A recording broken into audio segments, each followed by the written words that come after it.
let's talk about something. Okay. That's totally not MMA. Mm-hmm. Not NBA. Sort of NBA, but not NBA. Congratulations to the Dallas Mavericks. Yes, you guys did it. I wish Jason Terry didn't get a ring, and I wish Deshaun Stevenson didn't get a ring, but that's another story Why for another did you day. not wish they did get a ring? Because I don't like Jason Terry. Why? I think he's been a fucking shit-talking bench player at best his whole entire career, and I don't have much respect for anyone who plays 8 minutes a game and fucking... Robert Ory... 8 minutes a game? That black headband cricket-wearing motherfucker, he would play more than 8 minutes a game. Let me tell you right now, how much shit did Robert Ory ever talk in his entire career? No. None. That's the baddest motherfucker to come off the bench ever. Jason Terry didn't start till like, what, third or fourth game into the finals? He was not a starter at the beginning. No way, but he won Sixth Man of the Year. Well, He's yeah, like right. That's like saying Lamar Odom is shit. I mean, Jason Terry is nasty. Sometimes when you got two people that are nasty in your life, I just don't like you just don't him. like him. I'm Just say you just don't I like don't. him. But I'm not the holding him back. motherfucker's nasty. He's a good flat good. bowler. Is Deshaun Stevenson? No. Then he has no but right he's a to good say- defensive player. And besides that, he had the funniest shirt ever. That's what I heard. But I can't stand those two. But I'm happy Hey, Jason LeBron, Kidd. eat my dirt. I'm happy Jason Kidd got his ring. I'm happy that Dirk got his. And it's funny to watch all these Wizards. It's kind of like Redskins. They do so much better when they leave. Yeah. They did a poll on the 122 professional sports teams. Guess who the 122nd worst team was? Wizards? Nope.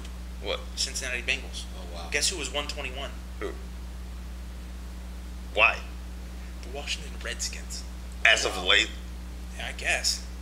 I don't understand that. Anyway, what I'm getting at is Mark Cuban. Mark Cuban is obviously a great owner, has done marvelous things for the Mavericks. Okay. All of his players get all the best amenities. They fly in their own plane. They get all this and get all that. Why will they not let that man buy a baseball team? Because he's controversial, man. This was the He first kept year. his mouth shut the whole entire playoffs. This year. Yep. Okay, but maybe the next time, now that he's done it, he's won a championship, and he's proven to the media and to everybody else that he can keep his mouth shut, they might consider him. But when he was fucking running around doing all kinds of dumb shit, they were like, we don't need this. I got two names for you. Mark Schott. Who's that? She used to own the Cincinnati Reds. Not exactly the most PC woman you'll ever see in your entire life. But when was she the owner? Back when Faye Vincent was the fucking running back in, baseball. like, the 80s. Who Faye Vincent? But listen, what did Jimmy just say? But let me explain to you who was running baseball at that point. Baseball's changed. Faye Vincent said, you need gentlemen in there. Gentlemen fucking lose. Right. Gentlemen are losers. That all you gentlemen out there looking for that woman, you're never going to get her because you're a fucking loser. Now we have relationship. Right. Please, Relationships with George. George Steinbrenner. Gentlemen, George Steinbrenner's not a gentleman, never has been. He owned a baseball team forever. Yeah, but George Steinbrenner just It's controversial. I mean, but he was in the media because of decision making and stuff dealing with his team. He wasn't out there like trash talking and doing all this shit. Mark Cuban kind of took it to another level, and he took it to a level when not in the 1980s or not in the early 1990s during the internet revolution, when there's media is crazy. It's a fucking wild frenzy. Anything you say, somebody's videotaping you doing, or somebody's catching you. ESPN's got it. Back in the 80s when she was owning the Cincinnati Reds, media wasn't as crazy as it was. I mean, you got to admit that. I mean, yeah, I do. But for Faye Vincent to stand out there and say he's not going to get it because he's not a gentleman, dude, you fucking ran the league when you had Marge Schott and George Steinbrenner. Come on.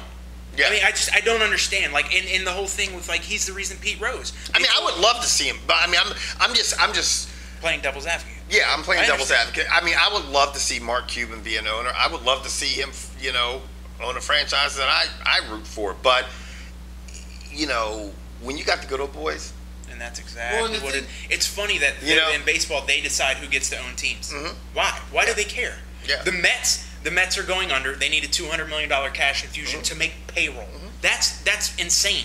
Businesses left and right are going out of business because they can't make payroll, but they're going to try to save this. And Mark Cuban's like, you have somebody who wants to do it. Right. He wants to own the Pirates. He'll buy the Mets. He'll buy the Dodgers. Okay, the Mets and Dodgers are like 2 paychecks away from going under. Yeah.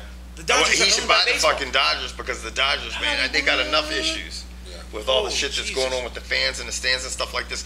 I think ultimately, Mark Cuban would be good for baseball. Oh. I think they need that. I think in this day and age, you need shit like that. But one thing Mark Cuban is he's a marketer. He understands how to bring excitement to businesses. And let me tell you, baseball, watch any game, man, you know what there is? Mostly open seats. Because people don't go. Yeah. Unless, let me tell you, the only time people go, especially around here, is if the Yankees are playing one of the local teams, or if the Red Sox are, and the stands are packed with their fans. Yeah, well, New York, in Yankee Stadium, the stands are constantly packed. They need something because in that sport. It's hard when you play 162 games to have a sellout every single game. You have a game at 2 o'clock in the afternoon on a Wednesday. You're not going. I'm not going. The dirty one with no hairline's not going. So, I mean, there's just, you can't make those games. But I'm not saying Mark Cuban could make people go to those games, but I think he would put a better product where you might grab your son and go, hey, let's play hooky today and go catch a baseball game. Well, he did that in Dallas, Right, which people don't do anymore. Yeah. I mean, my dad did that with me as I was a kid. I mean, think about the Dallas Mavericks before he became owner. Okay, we all just did. I mean, it was non-existent. And he's paid his dues. They were like the Golden State Warriors.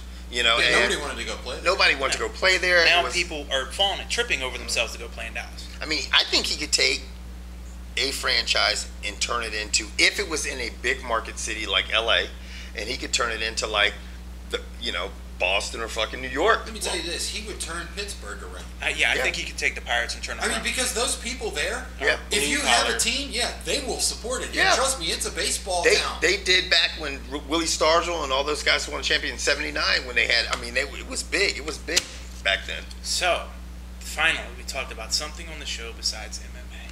For the month, because the month of May and June was just crazy. And next week we have more fighting. And no, we're not really going to cover that card because let's face it, Marquardt's cutting the 170. First amputee fighter. First fighter.